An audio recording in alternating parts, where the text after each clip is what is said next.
नमस्कार साथियों, आप सभी का तैयार सर यूट्यूब चैनल पर हार्दिक स्वागत है। हमारा वास्तविक संख्या है चैप्टर 17 है और हम आज इस कड़ी को आगे बढ़ाते हुए बात करेंगे। आज वास्तविक संख्या की प्रश्नावली 1.1 शुरू करेंगे। इससे पहले हम कुछ मोस्ट इम्पोर्टेंट एग्जाम्पल भी करेंगे और एग्जाम्पल है स और 20 के अभाज्य गुणनखंड विधि द्वारा एचसीएफ एवं एलसीएम ज्ञात कीजिए। हमें स और 20 के एलसीएम और एचसीएफ ज्ञात करते हैं। पिछली क्लास में हमने बेसिक पढ़ा, उनमें भी ऐसे सवाल किए थे एचसीएफ और एलसीएम कैसे ज्ञात किए जाते हैं। और भी हम आज क्वेश्चन लेते हैं। ये सबसे मोस्ट इंपोर्टेंट एग्जांपल है। कैसे करेंगे? सबसे पहले हमें स और 20 के अभाज्य गुणनखंड करने हैं, क्योंकि क्वेश्चन कह रहा है कि अभाज्य गुणनखंड विधि द्वारा हमें एचसीएफ और एलसीएम ज्ञात करने हैं। तो हम भी अभाज्य गुणनखंड करेंगे स के, और स का अभाज्य गुणनखंड करते हैं तो 2 का भाग गया 6 में 3 बार और 3 में 3 का भाग गया 1 बार। यह हमें स के गुणनखंड प्राप्त हुए 2 × 3। इसी प्रकार हम 20 के गुणनखंड करें तो 20 में 2 का भाग गया 10 बार और 10 में 2 का भाग गया 5 बार और 5 में 5 का भाग गया 1 बार। यह हमें 20 के गुणनखंड प्राप्त हुए हैं 2 × 5।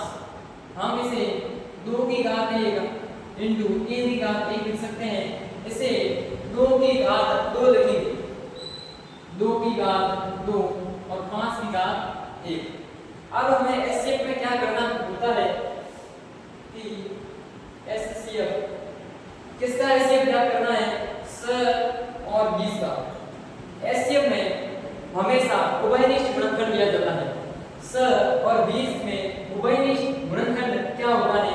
देखो, जो ऐसा गुणनखंड जो दोनों संख्याओं का गुणनखंड हो, जैसे कि यहाँ पे 2 है और 2 जो है वो स का भी गुणनखंड है और 2 20 का भी गुणनखंड है।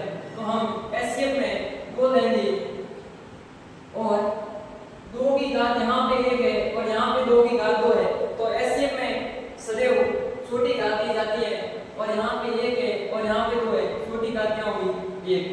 और 3 इसमें है, स के गुणनखंड 3 है परंतु 20 का गुणनखंड 3 नहीं है, तो इसका है तो एचसीएफ हम नहीं लेंगे। इसी प्रकार 5 20 में है और स में नहीं है, तो एचसीएफ में हमारा नहीं चलेगा ये, और इसका आंसर हो जाएगा 2। इसी की कड़ी आगे बढ़ाएंगे। एलसीएम स और 20 का एलसीएम लेंगे हम, तो क्या होगा? एलसीएम में उभयनिष्ठ गुणनखंड हमें नहीं देखना है। जो गुणनखंड आपको दिख रहे हैं वो सभी दिख रहे हैं। हमें 2 दिख रहा है तो हमने 2 दिया, परंतु 2 की घात 1 है और 2 की घात 2 है, तो हम कौन सा लें? क्योंकि यहाँ पे एलसीएम है तो एलसीएम है तो सबसे बड़ी घात नहीं है। यहाँ पे 1 है, यहाँ पे 2 है, तो सबसे बड़ी घात क्या हो जाएगी? 2। और आपको क्या दिख रहा है? 3, और 3 की घात कितनी है? 1 और 5 की घात 1। एचसीएफ में हमेशा उभयनिष्ठ गुणनखंड लिया जाता है कॉमन, और एलसीएम में कॉमन वगैरह कुछ नहीं होता। जो दिख रहा है गुणनखंड उसी को लिखते हैं और वह गुणा के रूप में लिखा जाता है। इसको सॉल्व करें तो 2 की घात 2 4 × 3 × 5। इसको सॉल्व करें 4 × 12 4 × 3 12 और 12 × 5, यह आंसर हो जाएगा हमारा 7। हमें एचसीएफ प्राप्त हुआ 2 और एलसीएम प्राप्त हुआ 7। अब इस क्वेश्चन की हम जांच करते हैं। क्या हमने ये एलसीएम और एचसीएफ सही ज्ञात किए? एचसीएफ × एलसीएम बराबर होता है a × b। यह हमने पिछली कक्षा में भी किया क्वेश्चन की जांच कैसे की जाती है कि जो भी एचसीएफ और एलसीएम होगा उनका गुणन करो और a और b का अर्थ यह है कि यहाँ पे 2 संख्याएं दी हुई है और इनको मैंने a माना और इसको मैंने b माना। एचसीएफ कितना हमें प्राप्त हुआ? 2 × एलसीएम हमें प्राप्त हुआ है 7। यह बराबर होना चाहिए किसके? a × b। a कितना? स इंटू p कितना 20। इसको गुणा करने पर हमें क्या प्राप्त होगा 60 इंटू 2 कितना होता है 120 और यह भी हमें 120 प्राप्त हो रहा है। इन्हीं दोनों पक्षों में संख्याएं समान है। तो ये हमारी जांच हुई HCF इंटू LCM और बराबर होता है दो संख्याओं का गुणनफल। ये हमारी जांच हो गई। अब हम एक नेक्स्ट क्वेश्चन लेते हैं।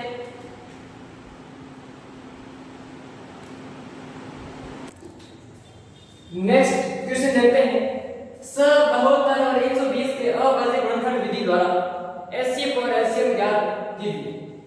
सर्वप्रथम स के अभाज्य गुणनफल 72 के अभाज्य गुणनफल और 120 के अभाज्य गुणनफल करने हैं। स के अभाज्य गुणनफल अभी हमने देखा 2 into 3 होगा और 72 के हम करते हैं। देखो स के अभाज्य गुणनफल 2 का भाग है 3 बार और 3 में 3 का भाग है 1 बार। 72 के अभाज्य गुणनफल 2 का भाग है 37, 2 का भाग है 18, 2 का भाग है 9 और 3 का भाग है 3 और 3 का भाग है। यह हमें अभाज्य गुणनफल प्राप्त हुए 72 2 into 2 into 3 into 3। ऐसे हम 2 की घात 1 और 3 की घात 1 लिखेंगे। ऐसे हम 2 की घात 3 into 3 की घात 2 लिखेंगे।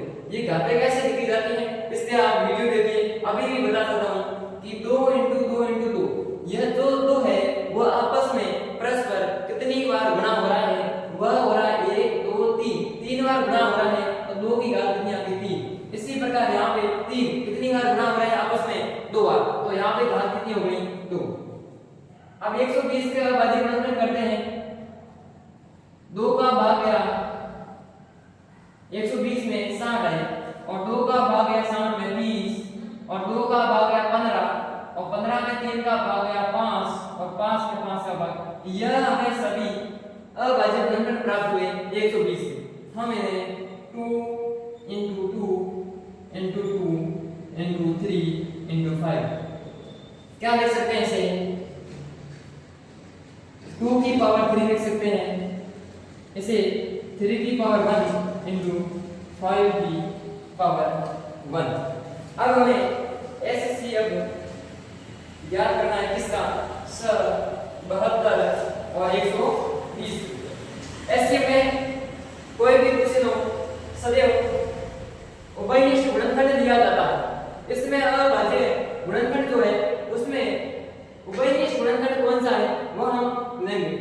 इसमें 2 है 2 है 2 तीनों में गुणनफल 2 आ रहा है तो HCF में हम शामिल करेंगे 2 को, परंतु 2 की घात न्यूनतम होनी चाहिए। कम से कम घात 3 है या 1 है। कौन सी घात है 1। और हमें क्या प्राप्त हो रहा है उभयनिष्ठ गुणनफल की।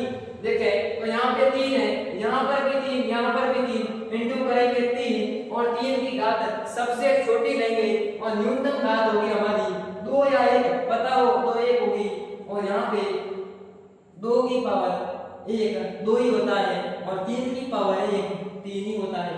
इसका आंसर हो गया सर। अब हम एलसीएम की बात करेंगे और किनके एलसीएम 72 और 120। एलसीएम में कोई कॉमन नहीं देखा जाता, कोई भी हो सकता है। इसमें जो आपको गुणनफल दिख रहा है वह हमें एलसीएम में लिखना है, वह भी गुणा के रूप में। कैसे इसमें आपको 2 दिख रहा है और 2 की घात एलसीएम में सबसे बड़ी होनी चाहिए, सबसे बड़ी घात होनी चाहिए 2 की घात 3 यहाँ पे है 1 और यहाँ पे 3 है, सबसे बड़ी घात हो गई 3 इंटू और आपको क्या दिख रहा है 3 दिख रहा है और 3 की घात सबसे बड़ी यहाँ पे 2 है और इंटू हम 5 भी लेंगे क्योंकि एलसीएम में उभयनिष्ठ नहीं देखा जाता है। जो भी गुणनखंड है उन्हीं को हम गुणा के रूप में लिखते हैं और यहाँ पे 5 की घात 1। इतना समझ आया? बिल्कुल समझ आएगा।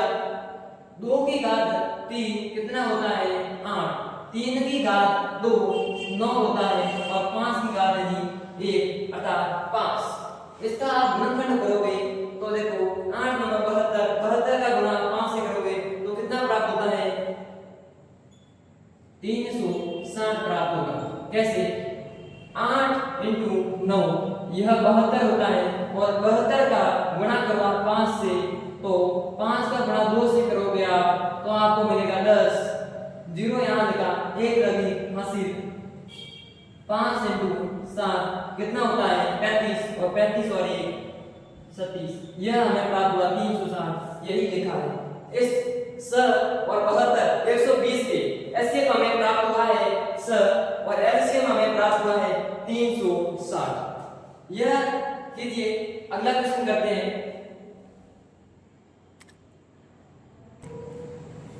किसी का यह भी डाउट हो सकता है कि इसमें हमने जांच क्यों नहीं की, क्या यहाँ पे यह फॉर्मूला लागू नहीं हो सकता?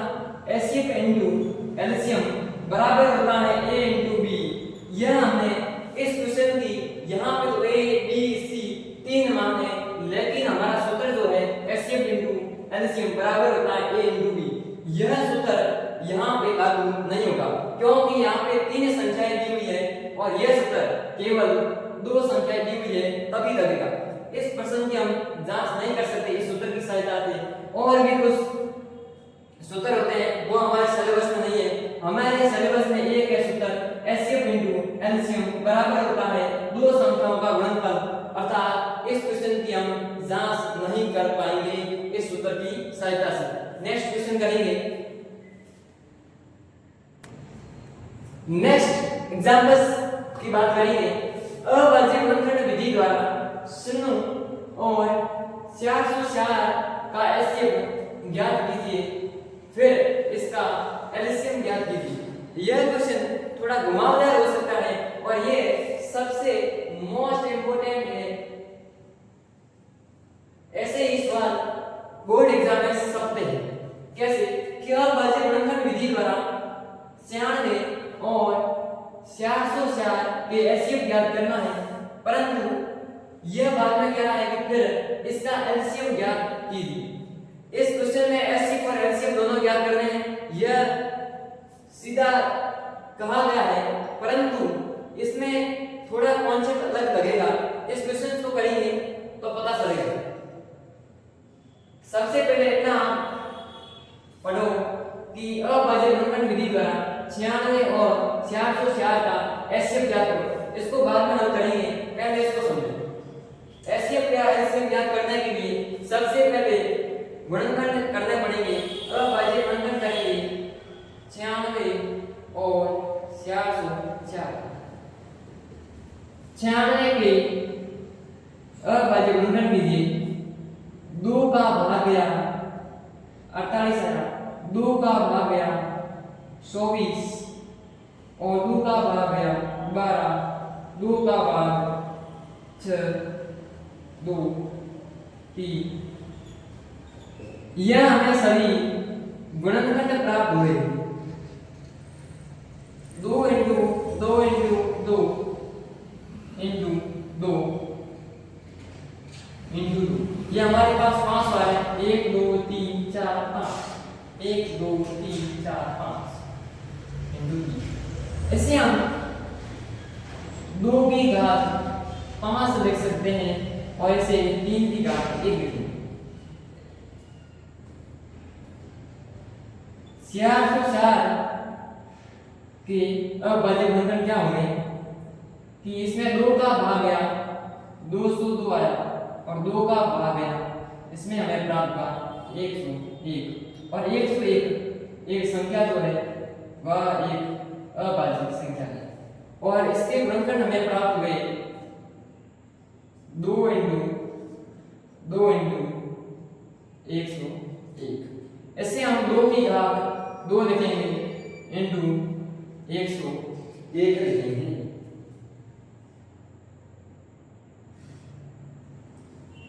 क्या इतना समझ आया कि हमने 96 और 404 के अभाज्य गुणनखंड किए और इनके हमें प्राप्त हुए 2 की घात 5 इंटू 3 की घात 1 और 404 के हमें प्राप्त हुए 2 की घात 2 इंटू 101।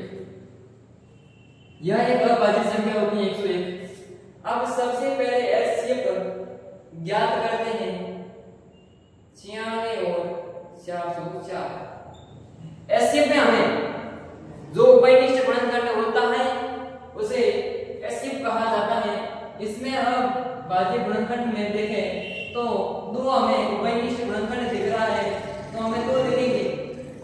की घात यहाँ पे 5 है और यहाँ पे 2 की घात 2 है, तो एसएफ में हमें कम से कम अर्थात न्यूनतम घात करनी है और हम घात हमें लेंगे 2 और यहाँ पे इंटू 3 है, परंतु 96 में 3 है और 496 में नहीं है और 496 में 101 है, लेकिन हमारा 96 में तो नहीं है, अर्थात ये उभयनिष्ठ गुणनखंड नहीं है और यहाँ पे उभयनिष्ठ गुणनखंड था वह 2 था और 2 की घात हमें 2 दी और 2 की घात 2 4 हो जाएगा। अब हमें एलसीएम ज्ञात करना है किसका, 96 और 496 का, लेकिन हमें यहाँ से सीधा नहीं करना है, तो कैसे करेंगे। इसने कहा कि एलसीएम ज्ञात करना है 96 और 496 का, फिर इसका एलसीएम ज्ञात कीजिए। कैसे, देखो अभी हमने एक सूत्र पढ़ा है, कौन सा सूत्र पढ़ा, देखो एचसीएफ इनटू एलसीएम बराबर होता है a इनटू b, यानी दो संख्याओं का गुणनफल, और हमने दो संख्याओं का नाम लिया है, पहली संख्या को a और दूसरी संख्या को b। हम एचसीएफ हमें प्राप्त हुआ है कितना, 4 और एलसीएम को हमें ज्ञात करना है, तो एलसीएम का एलसीएम लिखो और a का मान कितना है 96 इनटू b का मान 404। हमें एलसीएम बराबर यहाँ पे 4 बनाना है, जैसे उधर जाएगा तो ये हो जाएगा भाग में, यह 4 से कट रहा है, कितनी भाग है, तो एलसीएम बराबर कितना आ गया, 4 का 8 में भाग गया 2 और 1 उधर गया, कितना हो गया 16, ये हो गया 24 इनटू 404। अब इन्हें गुना करना पड़ेगा और वो आंसर हो जाएगा एलसीएम, कितना बनेगा 404 को गुना करो 24, 4 इनटू 4 कितना 16, 16 को यहाँ कुछ 1 लगे 5, 4 इनटू 0 0 और 0 और 1 ये हो जाएगा 1, 4 इनटू 4 16 गुना 404 का आप डबल करोगे तो आपको मिलेगा 808, ये हो जाएगा 6, ये 9 6 और 9, हमें आंसर मिला 900 अर्थात 9796, ये हमें एलसीएम प्राप्त हुआ। यहाँ पे हम एलसीएम सीधा क्या करेंगे तो आंसर वही आता है, लेकिन हमें क्वेश्चन क्या कहना चाहता है, इस क्वेश्चन की थीम क्या है, वो उनके हिसाब से हमें आंसर निकालना पड़ेगा। यदि आप यहाँ से सीधा करते हो तो आपको पूरे के पूरे नंबर नहीं मिलेंगे और आपको ऐसा ही इस सूत्र के माध्यम से आपको करना है, क्योंकि ये कह रहा है फिर इसका एलसीएम ज्ञात कीजिए, तो हमें इस सूत्र की सहायता से एलसीएम ज्ञात करना है और इसका एलसीएम आया 9796। ये हमारे मोस्ट इंपोर्टेंट एग्जांपल हुए। अब हम प्रश्नावली करेंगे 1.1, इसकी शुरुआत आज हम करेंगे। प्रश्नावली 1 इनटू 3 इनटू 13, हम 2 इनटू 2 को 2 की घात 2 इनटू 3 की घात 1 इनटू 13 की घात 1। नेक्स्ट क्वेश्चन 3825 के गुणनखंड करो। इसमें हमें 2 का भाग नहीं जाएगा, इसमें 3 का भाग जाएगा या नहीं जाएगा देखते हैं। इनका योग कितना आ रहा है 3 प्लस 8 11, 11 प्लस 2 कितने हो गए 13 और 13 प्लस 5 18। इसमें 3 का भाग जाएगा, 3 में 1 बार, 8 में नहीं जाता, इससे छोटी संख्या 6 में 2 बार, 2 उधर जाएंगे तो हो जाएगा 22, 22 में नहीं जाता, इससे छोटी संख्या 21, 21 में गया 7 बार और 1 उधर जाएगा तो हमें कितना प्राप्त होगा 15 और 15 में 3 का भाग गया 5। इसमें भी हमें 3 का भाग जाता है या नहीं, 1 और 2 3 और 7 10 और 5 15, 15 में 3 का भाग जाता है तो अर्थात इसमें भी 3 का भाग जाएगा। 12 में 3 का भाग 4 बार। अब हमें 7 में 3 का भाग लेना है, 7 में नहीं जाता, इससे छोटी संख्या 6 में 2 बार गया और पीछे बचा 1 उधर गया 15 और 15 में 3 का भाग है 5 हुआ। अब इसमें 4 प्लस 2 कितने हो गए 6 और 6 प्लस 5 कितने हो रहा है 11। 11 में 3 का भाग नहीं जाता अर्थात 4 को 25 में भी भाग नहीं जाएगा। अब हमें 5 का भाग देना है क्योंकि पीछे 0 या 5 आए तो 5 का भाग जाता है। 5 का भाग 4 में नहीं जाता, दो संख्या रहेंगी 42। 42 से छोटी संख्या 40 कितना हो जाएगा 8। 40 में 5 का भाग है 8 भाग, 2 उधर गई 25 में 5 का। अब हमें 5 का भाग देना है 85 में तो हमें कितना प्राप्त होगा 8 में 5 का भाग नहीं जाता, इससे छोटी संख्या 5 एक आ गया, 3 उधर गया कितने हो गए 15 और 15 में 5 का भाग 13 भाग और 13 में 13 का भी भाग जाएगा एक बार। यह हमें सभी गुणनखंड प्राप्त हुए 3825 से। 3 into 3 into 5 into 5 into 13। 3 into 3 को हम 3 की घात 2 ले सकते हैं और 5 इंटू 5 को 5 की घात 2 ले सकते हैं और 13 को 13 की घात 1 लिख सकते हैं। अब नेक्स्ट क्वेश्चन करते हैं। नेक्स्ट क्वेश्चन है जो हमारे पहले प्रश्न में भी है स्वतः। इसके अभाज्य गुणनखंड क्या करने हैं 5005 के। इसमें 5 का भाग जाएगा कितनी बार 1001। अब इसमें 5 का भाग नहीं जाएगा क्योंकि अंतिम अंक यहाँ पे 1 है। 5 का भाग तभी जाता है जिसमें अंतिम अंक 5 या 0 और इसमें 2 का भी भाग नहीं जाता, इसमें 3 का भी भाग नहीं जाता। 2 का भाग तब जाता है तब जब अंतिम अंक 0 2 4 6 8।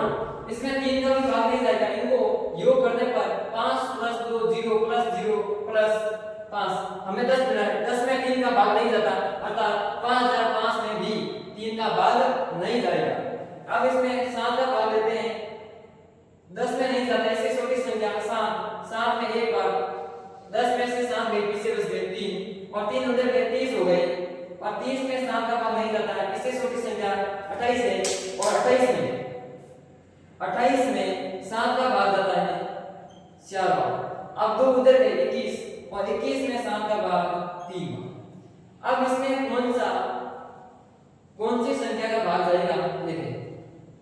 अब इसे 11 जाएगा, 14 में नहीं गया, इससे छोटी संख्या 11 में एक बार गया और 14 में से 11 घटा हुआ तब मिलेगा आपको 3 और 3 उधर गया तो आपको मिला 33 और 33 में 11 का भाग 3 और 11 गया और अब 13 में 13 का भाग एक बार जाएगा तो हमें 5005 के 5 इंटू 7 इंटू 11 इंटू 13 गुणनखंड मिले।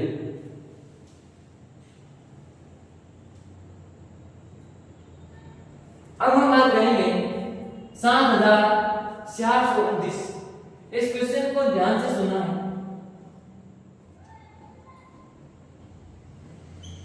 अब इसमें ना 2 का भाग जा रहा है ना 3 का भाग जा रहा है, यहाँ पे देख सकते हो इनका योग क्या है 7 4 कितने हो गए 11 11 में 2 13 और 13 और 9 22 तो 22 में 3 का भाग नहीं जाता, इसमें भी 3 का भाग नहीं जाता, इसमें 5 का भाग नहीं जाता, इसमें 7 का भाग जा रहा है क्या, इसमें भी पूरा भाग 7 का भी नहीं जा रहा है, इसमें 11 का भाग देखते हैं, इसमें 11 का भाग पूरा नहीं जा रहा है, इसमें 13 का भाग देखते हैं तो 13 इसमें 13 का भी पूर्ण रूप से भाग नहीं जा रहा है, तब इसमें संख्या का हम ले सकते हैं 15 का 16 का भी। हम इस ट्राई करते हैं 17 का 17 का भाग इसमें गया 4, इसमें 17 का भाग जा रहा है पूर्ण रूप से 17 का भाग 100 में नहीं जाता, इससे छोटी संख्या 68 होती है और 68 में 17 का भाग गया 4 बार। अब 170 में से 68 घटाओ आपको मिलेंगे 6 ये तो इसके बाद में आएगा तो 62, और 62 में 17 का भाग नहीं जाता, इससे छोटी संख्या होती है 51, और 51 में हमें भाग जाता है 3 बार। अब 62 में से 51 घटाओगे तो आपको मिलेगा 11 मिलेगा, और जैसे 11 मिलेगा और 11 का पीछे यह आ गया 9, और 119 में 17 का भाग जाता है कितनी बार? लगभग 7 बार। इसको आप इंटू करोगे तो 7 7 49, 4 80 और 9 इधर, 7 एकम 7 प्लस 4 करोगे तब आपको मिलेगा। देखो इसमें 7 का भाग 17 का भाग 119 में 7 बार आएगा, ठीक है।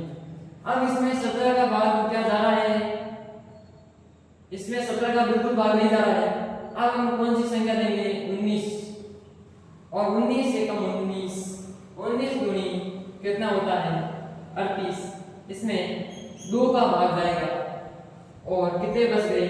5 उधर जाएंगे तो कितने होंगे बताओ? कितने होंगे? 57, और 23 57 हो जाएंगे, और 57 में 19 का भाग कब जाता है? देखो कि इसमें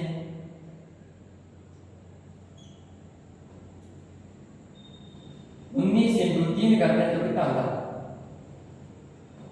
27, 27 के साथ 3 इंटू 1 3 और 2 कितने हुए? 5, 57। कितनी बार गया? 3 बार। अब 23 में 23 का भाग 1 बार, हमें कितने प्राप्त हुए?